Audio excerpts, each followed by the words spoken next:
Yo, what's up YouTube? It's the Frenzy, and I'm bringing you guys a video today talking about my Dead Ops Arcade 2 solo world record, where I ended up getting to round 184.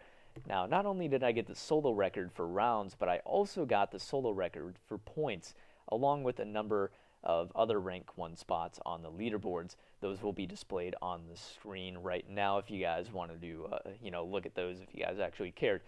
Now that that's taken care of, let's move on and talk a little bit more about the gameplay.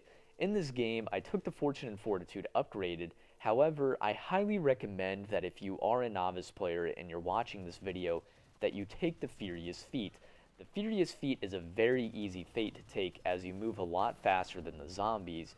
However, when it matters most, the Furious Feat can't seem to get the job done, which is why I take the Fortune and Fortitude, which is what I recommend for any advanced player that's playing Dead Ops Arcade 2.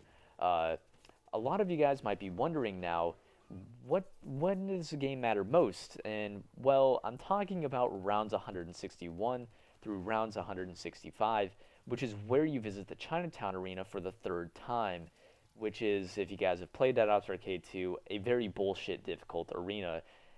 Then if you manage to barely make it through the Chinatown, which is only 3 people, including me, have done post-patch, which the patch occurred in January. I'll talk a little bit more about that later on in the video. If you manage to make it through, then you'll fight a boss that is, in my opinion, ass hard.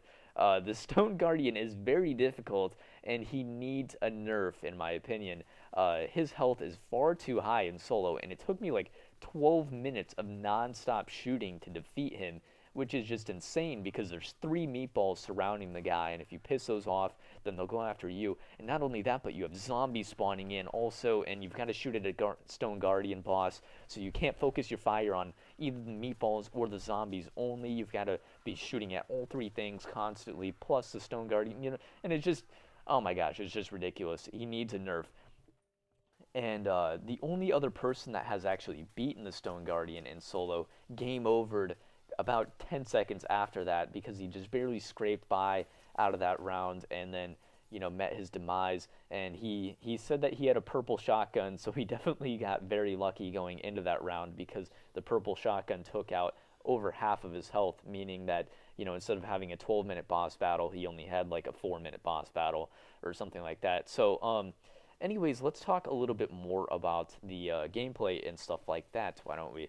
So in this game, it took me about 26 hours of solid game time getting this far. I sort of game overed on round 184 because I was very, very tired. On the first day, I think I only played like 9 hours, and then on the second day, I just plowed through and played the remaining 17 hours. So I was very, very exhausted by the time I ended up getting that far, and actually the round that I game overed on was the round where I was actually going to sleep for a few hours just before the boss round, and then I was going to ultimately just quit out on round 200 just to have a 200 solo. But the dog round just proved to be too much for me, getting here to the dog arena in solo, because I just got very, very crappy drops the last 2 rounds that I played, and I just had very, very bad pulls, which caused the zombies to spawn in out of like 5, 6 doors at the same time constantly, and it was just far too much. I think I went into round 183. To put this in perspective, I went into round 183 with like 777, meaning 7 lives, 7 nukes, 7 boosts, and I ended up leaving with 1 life and nothing else to my name. Like, that was just insane to think about, that after a whole 18 minutes, which is how long the rounds were at this point, 18 minutes apiece, 18 minutes, I went from looking almost maxed out to being stripped of everything and borderline gaming over, which is what ended up happening to me. I gamed over like 3 minutes into round 184. Now, I was talking a little bit about the pre-patch record and stuff like that, which was round 183, which I ended up beating that in this game anyways, which is whenever it was easier, because up until February, you were able to get 4 speed boosts each time you died with the Furious Feat fate.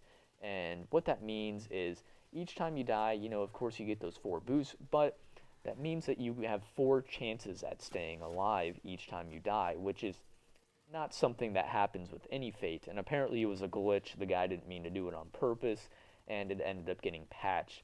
But nonetheless, I ended up beating that guy's round anyways with a slightly more difficult setup. Um, and yeah, a lot of the players that have been past round 160 or even have been to round 160 plus actually use that fate. And once it got patched, most of them have been struggling ever since then to even get past the Chinatown arena. As I've said, there's only been about 3 players that have done it at the moment that I made this video. Now, anyways, I think that's pretty much all that I really wanted to talk about in this gameplay. If you guys wanted to see more Dead Ops Arcade 2 videos, let me know in the comment section below. But anyways, dudes, I'm the Frenzy, and I hope that you guys enjoyed this video.